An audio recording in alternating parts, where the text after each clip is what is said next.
Welcome back, my dear friends.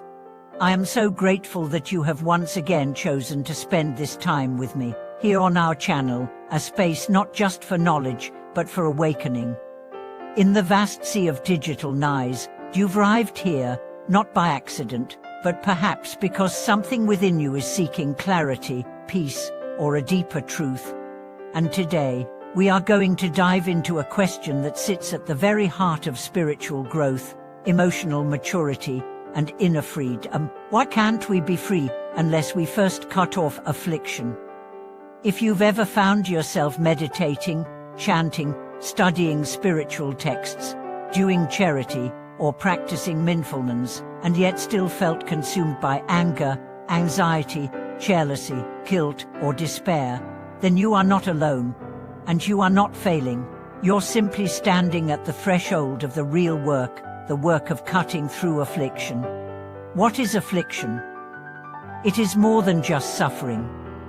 It is the sticky, reactive patterns of the mind that bind us to our lowest instincts. It's the loop of craving, aversion, ignorance, the very mechanics of the ego that trap us in endless dissatisfaction.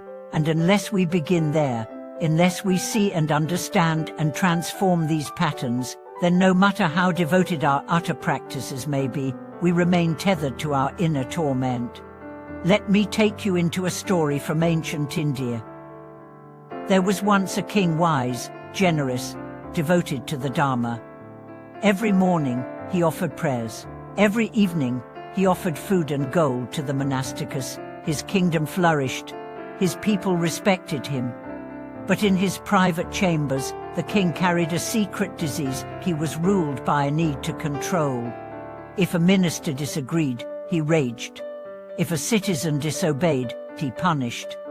If his family disappointed him, he shut them out. He was devout, yes, but he was also blind to the afflictions that warred beneath his calm exterior. One day, the wandering sage came to his court and presented a shimmering gem. This, the sage said, is a jewel that will free you from all affliction. The king was overjoyed. He wore it every day, but nothing changed. His anger, his jealousy, his insecurity, they remained. Frustrated, he confronted his wife, the queen. Why am I still angry? I've been devoted. I've done everything right. What do I feel so bound? And the queen, with quiet eyes, replied, wear jewels and chant scriptures, but you've never once looked within. You've adorned your body with the Dharma, but you've not bathed your mind in it. That night, something broke open in the king. For the first time, he saw himself not as the wise monarch, but as a frightened child in a powerful body. He left the palace, seeking a teacher who could guide him not in ceremony, but in self-liberation. This is not just a story from long ago. It is your story. It is mine.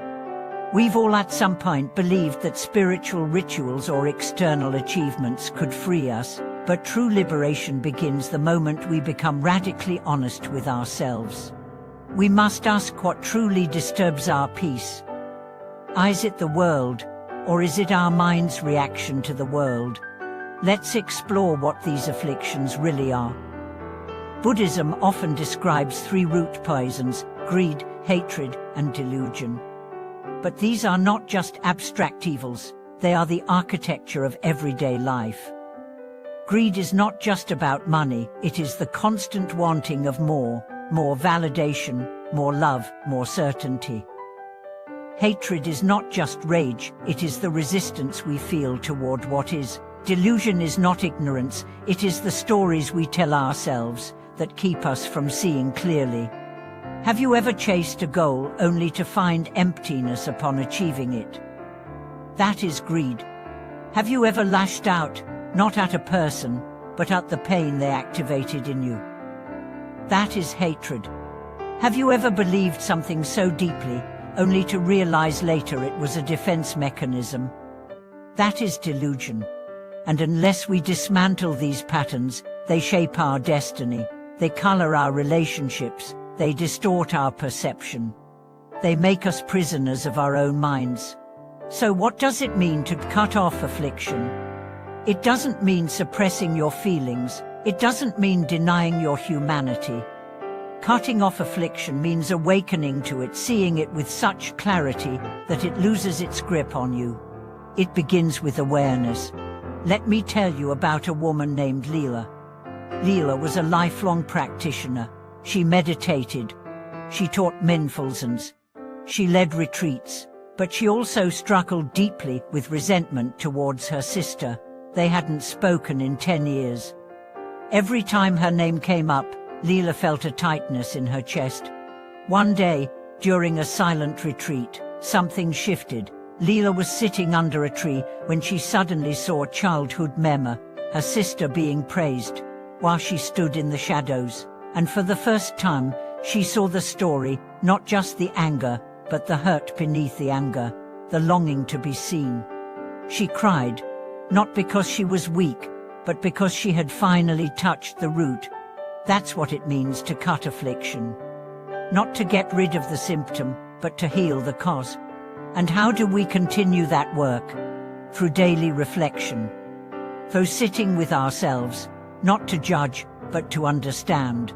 Through listening, truly listening to the stories we tell and the pain beneath them. Through compassion. Because when you touch your own suffering with love, something miraculous happens. It softens. Your afflictions no longer define you. They become teachers. Every moment of anger becomes a portal into unmet needs. Every surge of jealousy becomes a signal of forgotten worth. Every fear becomes a call to embrace life more fully.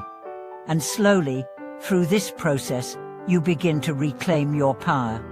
You realize that peace was never out there. It was always buried beneath the noise. You realize that freedom is not the absence of difficulty. It is the presence of clarity. And now, let's return to the king. After years of inner work, he returned to the palace. But he was no longer the same man. When his ministers erred, he guided with calm. When citizens resisted, he listened.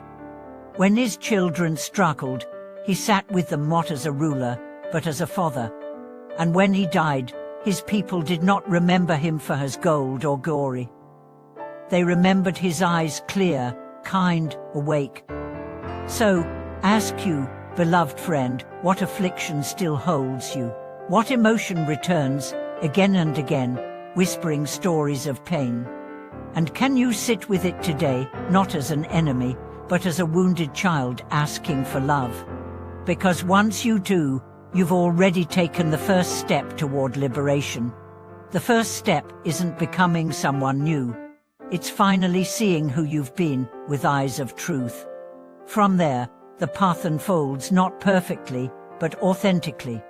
And that, my friend, is more than enough. Thank you for taking this journey with me. I know today's reflection may have touched deep places in your heart, and I honor your courage for staying with it. This isn't easy work, but it is the only work that truly matters. Please, share in the comments what resonated with you. Have you experienced a moment where seeing your affliction changed your life? I would be so grateful to hear your stories. And if this message helped you even in the smallest way, please like this video, subscribe to the channel, and join us for future conversations like this. Your presence here means more than you know. Thank you for watching this video.